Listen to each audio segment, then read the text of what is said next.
Qiz bolaga qaraganda o'g'il bolani nutqi rivojlanishi kechroq bo'ladimi?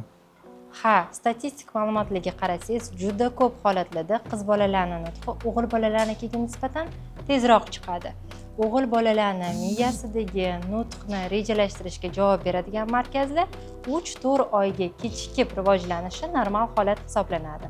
Qiz bolalar kuzatishga, taqlid qilishga ko'proq vaqt ajratayotgan vaqtda o'g'il bolalar o'yinga, motor harakatlarga, ya'ni yugurishga, emaklashga, osilishga ko'proq vaqt sarflashadi. Lekin bu degani 2 yoshga kelib ham o'g'il farzandingiz qizlarga nisbatan sekin rivojlanayotgan bo'lsa, bu kutish kerak degani emas. Mutaxassis uchun uni jinsi emas, yosh normalariga ko'ra bolani rivojlanganlik darajasi ko'proq qiziqtiradi. 2 yoshda ham bola alohida so'zlar bilan gapirsa, jumlalar tuzmasa, defektologga ko'rinish uchun sabab bo'la oladi. Sizni farzandingiz dastlabki so'zlarini qachon talaffuz qilib boshlagan? Izohlarda yozib qoldiring.